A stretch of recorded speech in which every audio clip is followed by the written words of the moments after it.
Good afternoon. This is the video newsletter for buysellshort.net for Sunday, April 4th. Hopefully, everyone's having a nice and relaxing Easter Sunday. But let's jump into the stock charts here.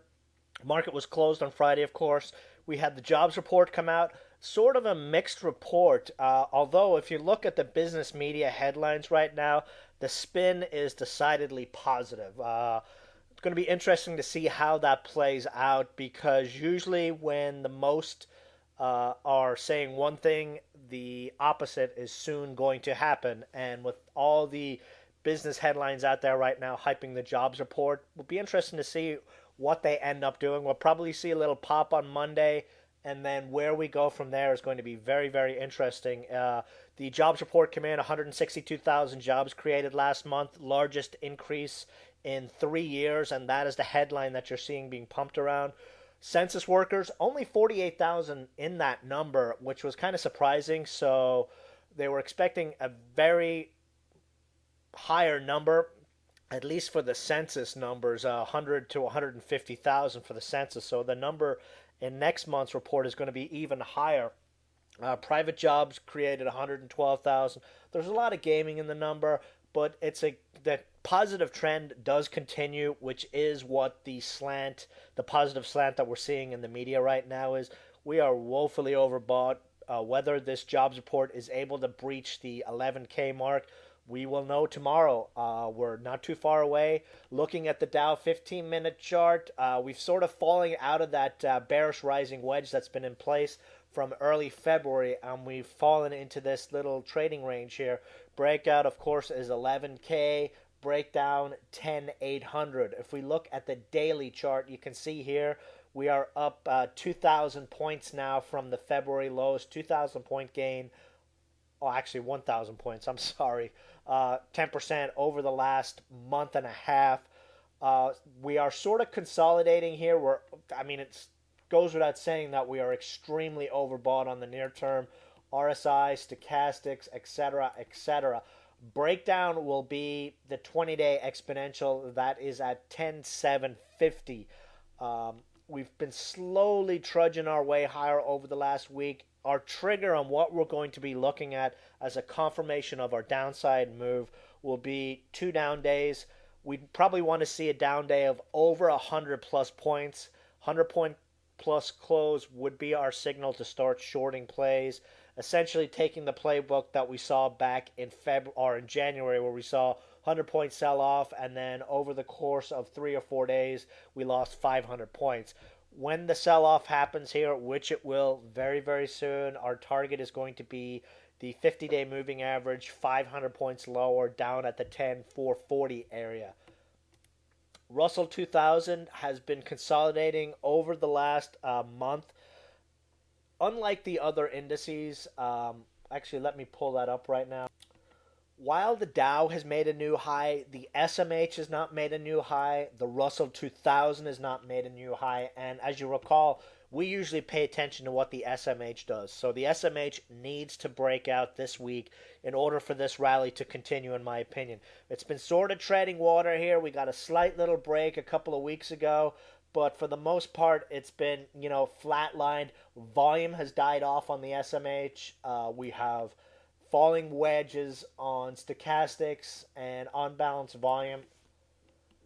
And looking at the Russell 2000, you can say the same thing. We've been consolidating in this rectangle formation. 700, let's say, will be a breakout confirmation on the small caps. Now, the Russell 2000 chart actually could see a pop here, so that is, interesting to see. Honestly, I hope it doesn't. I hope we see a sell-off. We really, really need it. This has become a very frustrating market with no real common theme. Spikes are pretty random in nature, which makes it very hard to trade them. And then stocks that are up big don't really offer any sort of retrace to get in. They just keep going and going and going. Then finally the rug gets pulled and they go splat. Not a very pro-trader kind of market. But let's jump into some stock plays here going into tomorrow.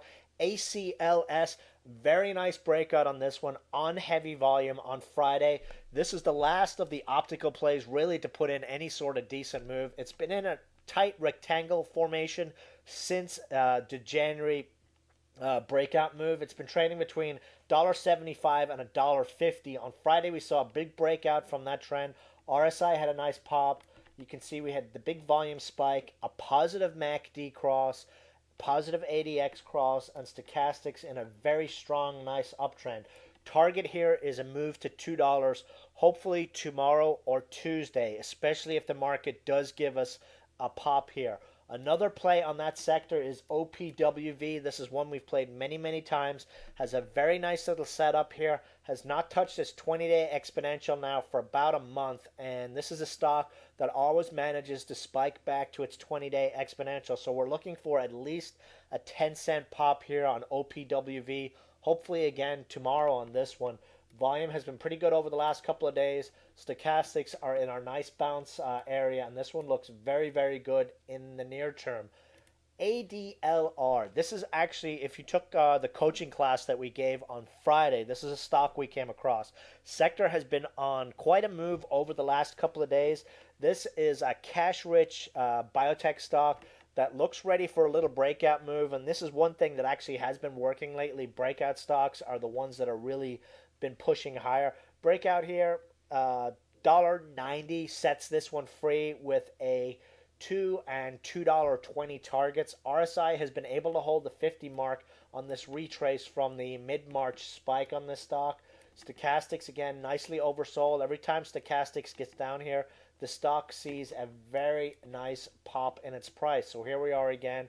We've got a little consolidation and should be good for a nice little pop here early this week. So we'll be keeping a very close eye on this one. CYTR, just another, if the market does break out, we're throwing out some stocks to watch here for trading entries. Has been holding its 200-day moving average since its sell-off from the big pop 2 weeks ago. Breakout, $1.15. Could get $1.20 to $1.25 plus on this play.